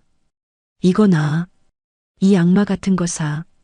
저는 힘없이 저항했지만 결국 다리에 힘이 풀려 책상 위로 쓰러지듯 주저앉고 말았습니다. 그 순간 저는 보고야 말았습니다. 저를 부축하는 정혜의 얼굴에 스쳐 지나가는 승리감 가득한 미소를. 살짝 올라간 그 입꼬리가 제게는 악마의 미소처럼 보였습니다. 변호사님, 오늘은 이만 돌아가 보시죠. 제가 다시 연락드리겠습니다. 정혜가 변호사를 배웅했습니다. 저는 바닥에 주저앉은 채 멍하니 창밖을 바라봤습니다. 아들은 저를 감옥에 가뒀고 며느리는 저를 정신병자로 만들려 합니다. 매화는 사라졌고 선호와도 연락이 끊겼어요. 저는 완벽하게 혼자가 되었습니다. 창밖으로 붉은 노을이 지고 있었습니다. 제 인생도 저 노을처럼 처참하게 지고 있는 것만 같았죠. 이대로 모든 것을 빼앗기고 끝나는 걸까? 눈물이 하염없이 흘러내렸습니다. 하지만 바로 그때 이렇게 약해 빠져 있으면 안 되겠다는 생각이 들었어요. 아직 포기할 수 없어. 이대로 죽을 수는 없어. 저는 눈물을 닦고 고개를 들었습니다. 반드시 이 지옥에서 살아남아 저 악마들에게 모든 것을 되돌려줘야 합니다. 탈출할 방법을, 살아남을 방법을 찾아야만 했습니다. 하지만 창문은 굳게 잠겨 있었고 문 밖에서는 자물쇠가 저를 비웃고 있었죠. 바로 그때 현관 쪽에서 소란스러운 소리가 들렸습니다. 실례합니다. 경찰입니다. 김월선 씨 계십니까? 제 귀를 의심했습니다. 분명 한도윤 경사의 목소리였어요. 저 여기 있어요. 경찰 아저씨, 저 여기 갇혀 있어요. 저는 문이 부서져라 두드리며 소리쳤습니다. 어머, 경찰관이 갑자기 무슨 일로 저희 집에 오셨어요? 정혜의 목소리에 당황한 기색이 역력했습니다. 관내 노인 실종 우려 신고가 접수됐습니다. 김월선 어르신의 안전을 확인해야겠습니다. 실종이라니요? 저희 어머님 방에서 편히 쉬고 계세요. 그렇다면 제 두 눈으로 직접 확인해야겠습니다. 문 여시죠. 아니, 지금은 낮잠 주무실 시간이라 좀. 부인, 계속 이러시면 공무집행 방해죄로 처벌받을 수 있습니다. 한도윤의 목소리는 얼음장처럼 차갑고 단호했습니다. 곧이어 자물쇠가 덜컹거리며 풀리는 소리가 들렸어요. 문이 활짝 열렸습니다. 할머니, 괜찮으십니까? 한도윤이 방 안으로 성큼 들어왔습니다. 한 경사님, 저도 모르게 뜨거운 눈물이 핑 돌았습니다. 아이고, 경찰관님, 저희 어머님이 요즘 정신이 오락가락하셔서 저희가 잠시. 정혜가 한도윤에게 다가와 변명을 늘어놓기 시작했습니다. 저는 바로 그 순간 서랍을 열어 깊숙이 숨겨두었던 제 모든 것, 수첩을 꺼내 들었습니다. 할머니, 일어나시죠. 제가 도와드리겠습니다. 한도윤이 제 팔을 잡으며 몸을 일으켜 세웠습니다. 그 찰나의 순간 저는 한도윤의 손에 수첩을 몰래 쥐어줬어요. 한도윤은 눈 하나 깜빡하지 않고 수첩을 자신의 주머니에 밀어 넣었습니다. 부인, 어르신을 이렇게 방에 가두는 건 명백한 불법 감금입니다. 가둔 게 아니라 보호한 거라고요. 어머님이 이상하고 위험한 사람들이랑 어울리시니까. 정혜가 핏대를 세우며 항변했습니다. 그 부분은 저희가 정확히 조사하고 판단하겠습니다. 할머니, 일단 저와 함께 안전한 곳으로 가시죠. 한도윤이 저를 부축해 거실로 나왔습니다. 정우가 넋이 나간 얼굴로 소파에 앉아 있었어요. 엄마.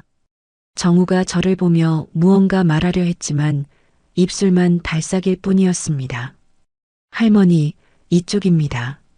한도윤이 저를 현관으로 이끌었습니다. 경찰관님, 이건 저희 집안 문제예요. 경찰이 함부로 개입할 일이 아니라고요. 정혜가 악을 쓰며 뒤따라왔습니다. 노인 학대 의심 사례는 경찰이 반드시 개입해야 할 중범죄입니다. 한도윤은 정혜의 말을 차갑게 잘라내고는 저를 파출소로 데려갔습니다. 파출소에 도착해서야 저는 겨우 한숨을 돌릴 수 있었어요. 할머니, 이 수첩은 할머니에게 큰 무기가 되어주겠네요. 한도윤이 저에게 받은 수첩을 펼쳐보며 말했습니다. 네, 제가 겪은 모든 것을 하루도 빠짐없이 기록한 제 피눈물입니다. 정말 잘하셨습니다. 이제 이 모든 것이 저들을 심판할 증거가 될 겁니다. 그날 밤 한도윤은 선호와 매화를 파출소로 불렀습니다. 매화야, 무사해서 정말 다행이야. 친척 집에 숨어 있었어요. 언니가 저 때문에 잘못될까봐 걱정돼서 미치는 줄 알았어요. 매화가 제 손을 꽉 잡으며 눈시울을 붉혔습니다. 이제 모든 증거는 모였습니다. 최후의 작전을 펼칠 때가 됐습니다. 한도윤이 제 수첩을 펼치며 말했습니다. 최후의 작전이요? 선호가 눈을 빛냈습니다. 네, 윤정혜와 그 공모자들을 한자리에 모두 모으는 겁니다. 그리고 모든 증거를 만천하에 공개하는 거죠.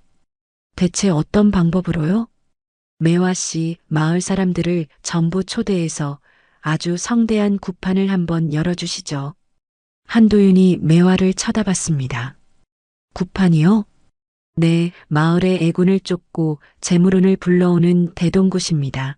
재물이 따르는 굿이라고 소문을 내면 윤정혜는 절대 그 미끼를 그냥 지나치지 못할 겁니다. 아, 그거 아주 기가 막힌 생각이네요. 매화가 무릎을 탁 쳤습니다. 사흘 뒤 마을회관에는 커다란 현수막이 내걸렸습니다. 마을 대동재물기원 초청굿. 매화는 온 동네를 돌아다니며 전단지를 돌렸습니다. 이번 굿은 아주 특별한 굿이에요. 특히 재물운이 꽉 막힌 분들한테는 영험하기가 이를 데 없다고요. 소문은 정혜의 귀에도 어김없이 들어갔습니다. 재물운이라. 정혜의 눈이 탐욕으로 번뜩였습니다. 굿이 열리는 당일 선호는 마을회관에 미리 도착했습니다.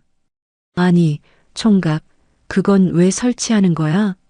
마을회관 관리인이 묻자 선호가 태연하게 대답했습니다. 이런 영험한 굿은 영상으로 똑똑히 기록을 남겨야죠. 나중에 우리 마을 홍보 자료로도 아주 좋지 않겠습니까? 선호는 대형 스크린과 빔 프로젝터를 설치했습니다. 저녁이 되자 사람들이 구름처럼 모여들기 시작했어요. 역시나 정혜도 정우를 억지로 끌고 나타났습니다. 여보, 우리까지 이런 데 와야 해? 창피하게. 정우가 투덜거렸습니다. 당신은 좀 가만히 있어. 안 그래도 사업 말아먹게 생겼는데 재물운이라도 빌어야 할 거 아니야. 드디어 굿이 시작되었습니다. 매화가 진과 장구를 치며 신들린 듯 춤을 추기 시작했어요. 오늘 이 자리에서 여러분의 모든 애군을 쫓아내고 황금 같은 재물을 불러들일 것입니다. 매화의 목소리가 회관 전체에 쩌렁쩌렁 울려 퍼졌습니다. 저는 한도윤의 보호를 받으며 조용히 회관 뒤편에 서서 그 모습을 지켜봤습니다. 굿이 절정에 달하고 모든 사람의 시선이 매화에게 집중되었어요. 바로 그때였습니다. 갑자기 회관의 모든 조명이 한꺼번에 꺼졌습니다. 이게 무슨 일이야? 사람들이 웅성거리는 순간 무대 위 대형 스크린에 환하게 불이 들어왔습니다. 그리고 스피커를 통해 익숙한 목소리가 흘러나왔어요. 이번 동의서는 물론이고 재산 위임 각서까지 완벽하게 준비해 놨습니다. 그냥 치매 진단서를 위조하면 끝이에요. 끝. 회관 안이 술렁이기 시작했습니다. 어머, 저게 무슨 소리야? 월선 씨네 며느리 목소리 아니야? 스크린에는 선우가 복원한 계좌 내역이 비쳤습니다. 정혜가 제 통장에서 빼돌린 돈의 흐름이 날짜별로 선명하게 보였죠. 이건 다 거짓말이야. 조작된 거라고. 정혜의 얼굴이 새하얗게 질렸습니다. 그때 한도윤이 정우에게 다가가 제 수첩을 건넸습니다. 정우 씨, 이걸 한번 읽어보시죠. 어머님의 진심입니다. 정우가 떨리는 손으로 수첩을 펼쳤습니다. 첫 장에는 아들을 위한 기도문이 적혀 있었어요. 하늘이시여, 부디 제 아들 정우가 하는 사업이 번창하게 도와주소서. 제 아들이 웃는 얼굴을 다시 보고 싶습니다. 정우의 손이 부들부들 떨렸습니다. 요즘 정우 얼굴에 그늘이 가득하다. 내 아들이 힘든데 늙은 어미는 아무것도 해줄 수가 없어 가슴이 미어진다. 정우의 눈에서 굵은 눈물이 툭 터지듯 주르륵 흘러내렸습니다. 엄마. 정우는 수첩을 가슴에 끌어안고 흐느꼈습니다. 스크린에서는 계속해서 증거 영상이 재생되었고 정혜와 공모자들의 추악한 범죄 계획이 낱낱이 드러났어요. 안 돼. 정혜가 비명을 지르며 도망치려 했습니다. 꼼짝 마. 회관 입구에서 건장한 경찰들이 들이닥쳤습니다. 윤정혜, 당신을 사기 및 존속 학대 혐의로 긴급 체포합니다. 한도윤이 수갑을 꺼내 보였습니다. 안 돼요. 이건 오해예요. 나요. 정혜가 발악하며 정우에게 손을 뻗었습니다. 여보, 나 좀 살려줘. 하지만 정우는 아내를 외면한 채 고개를 돌렸습니다. 당신이 어떻게 나한테 이럴 수 있어? 정우가 떨리는 목소리로 말했습니다. 엄마, 내가 죽일 놈이야. 내가 잘못했어. 정우가 땅을 치며 오열했습니다. 저는 천천히 정우에게 다가갔습니다. 정우야, 엄마 미안해. 정말 미안해. 정우가 제 손을 붙잡고 아이처럼 울었습니다. 저는 말없이 정우의 머리를 쓰다듬어 주었어요. 괜찮다. 이제 다 괜찮아. 경찰들이 정혜를 끌고 나갔습니다. 나, 이거 놓으라고. 정혜가 끝까지 발버둥 쳤지만 결국 경찰차에 몸이 실렸습니다. 저는 회관 밖으로 나와 그 모습을 지켜봤습니다. 매화와 선우가 제 옆으로 다가왔어요. 언니, 우리가 이겼어. 매화가 제 어깨를 두드렸습니다. 정말 다 끝난 걸까? 네, 할머니, 이젠 다 끝났어요. 선우가 환하게 웃었습니다. 경찰차가 요란한 사이렌 소리를 울리며 밤의 어둠 속으로 사라졌습니다. 저는 고개를 들어 하늘을 올려다봤어요. 먹구름이 거친 밤하늘에 별들이 총총히 박혀 있었습니다. 길고 길었던 악몽이 드디어 끝났습니다. 엄마, 내가 너무 어리석었어. 평생 속죄하며 살게. 되었다. 네가 이제라도 진실을 알게 되었으니 그걸로 되었다. 저는 정우를 따뜻하게 안아주었습니다. 한도윤이 제게 다가왔어요. 할머니, 정말 고생 많으셨습니다. 정말 대단하십니다. 한 경사님 덕분입니다. 정말 고마워요. 이제 할머니 재산도 법적 절차를 통해 모두 돌려받으실 수 있을 겁니다. 감사합니다. 정말 감사합니다. 저는 제 곁을 지켜준 세 사람을 둘러봤습니다. 매화, 선호, 그리고 한도윤. 이들이 없었다면 저는 지금쯤 어디선가 모든 것을 잃고 울고 있었을 겁니다. 정말 다들 너무 고마워요. 저는 눈물을 닦으며 말했습니다. 언니, 이제 다 잊고 집에 가서 푹 쉬어. 매화가 제 손을 잡았습니다. 응, 그래야지. 저는 고개를 끄덕였습니다. 밤하늘의 별들이 오늘따라 유난히 밝게 빛나고 있었습니다. 제 인생에도 드디어 다시 별이 뜨기 시작했습니다. 칼날 같던 시간들이 흐르고 어느덧 한 달이 지났습니다. 윤정혜와 박민정, 최성준은 구속되어 차가운 구치소에서 재판을 기다리고 있었어요. 사기와 감금, 사문서 위조의 존속학대까지 그들이 저지른 죗값은 무거웠습니다. 엄마, 따뜻하게 커피 한 잔해. 정우가 제게 향긋한 커피를 건넸습니다. 그래, 고맙다. 저는 따뜻한 온기가 담긴 커피잔을 받아들었습니다. 정우는 그 많던 빚만 남긴 무리한 사업을 깨끗하게 정리했어요. 그리고 지금은 제 옆을 묵묵히 지키고 있었죠. 엄마, 오늘 변호사님 만나러 가야 하는 날이야. 같이 가자. 응, 그러자꾸나. 우리는 함께 법률사무소로 향했습니다. 김월선 어르신, 아주 좋은 소식이 있습니다. 변호사가 서류를 펼치며 환하게 웃었습니다. 며느리가 빼돌렸던 재산은 거의 다 회수했습니다. 통장 예금은 물론이고 금반지와 연금보험까지 모두 제자리를 찾았습니다. 정말 다행이네요. 네, 그리고 앞으로는 이런 일이 재발하지 않도록 금융후견 제도라는 것을 설정해 두었습니다.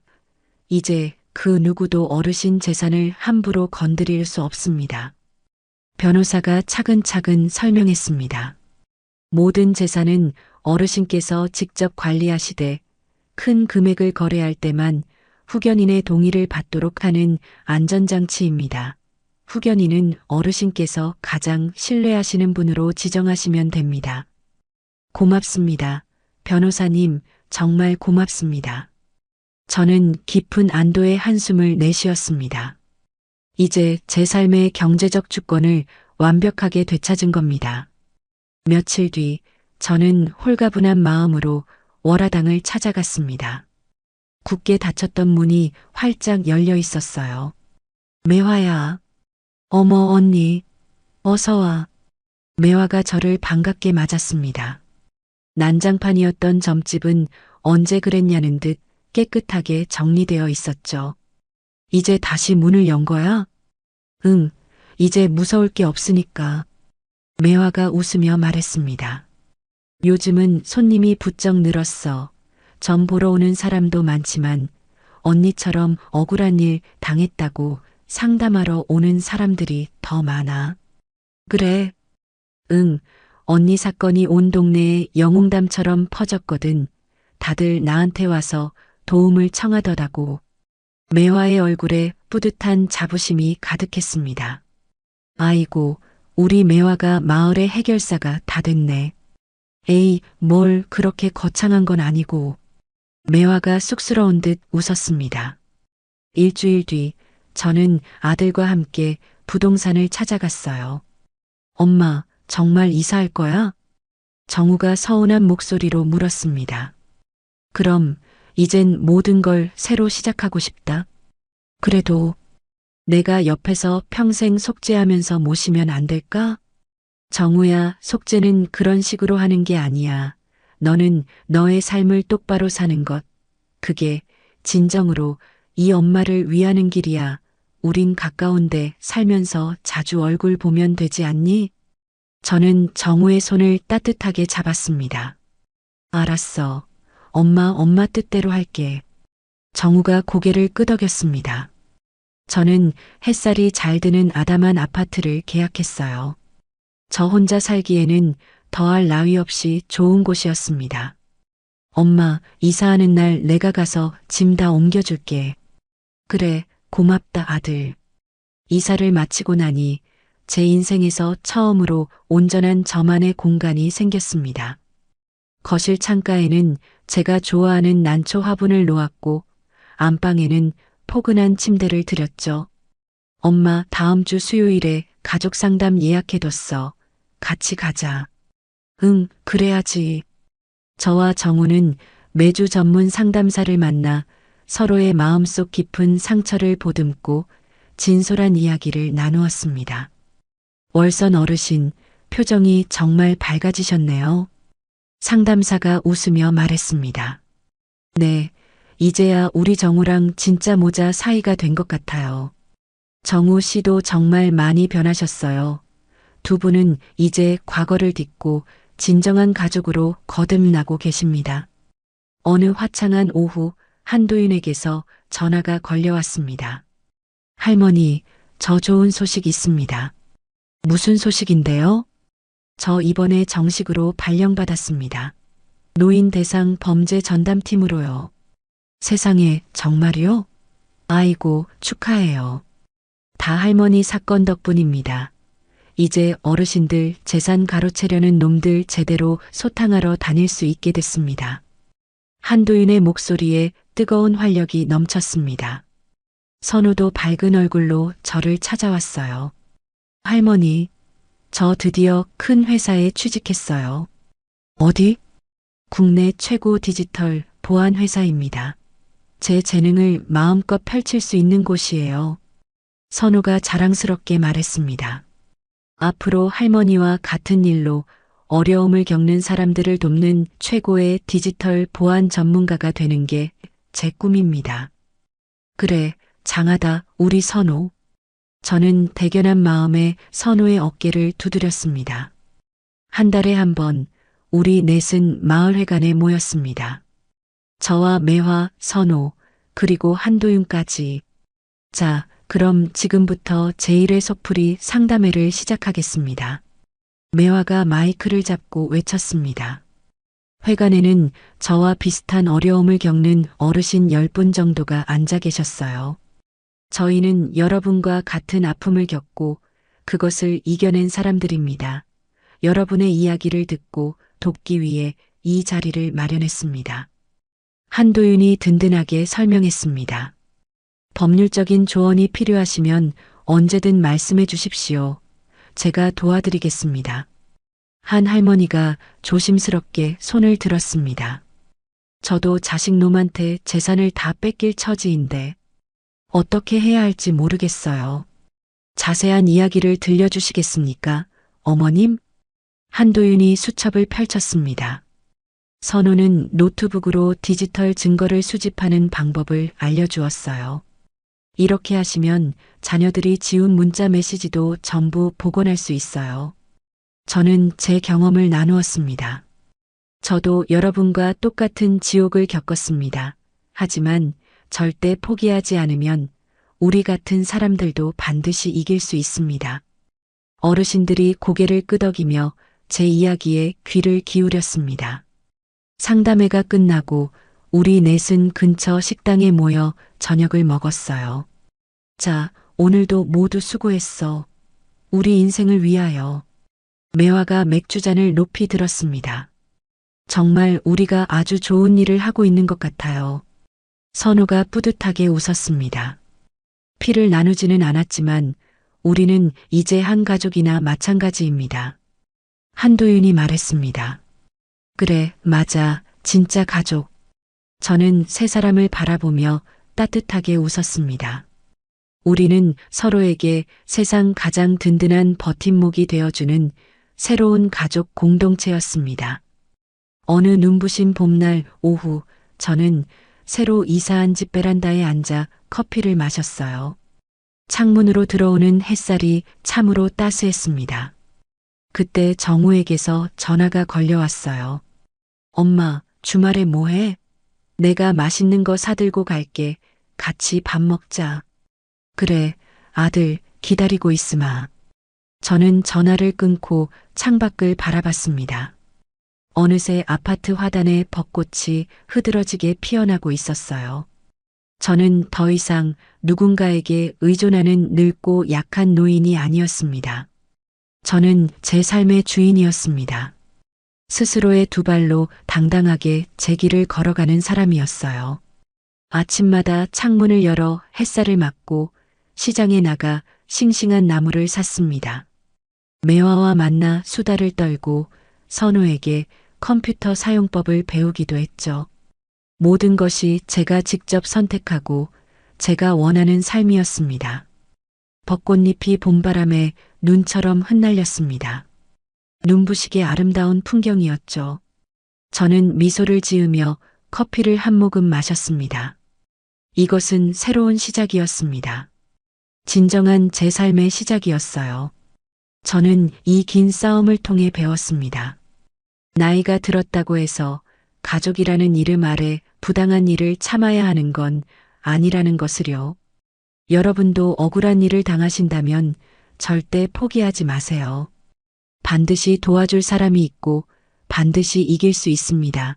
저처럼요. 이야기를 끝까지 들어주신 분이 계시다면 잘 들었다고 댓글 하나만 남겨주세요. 감사합니다.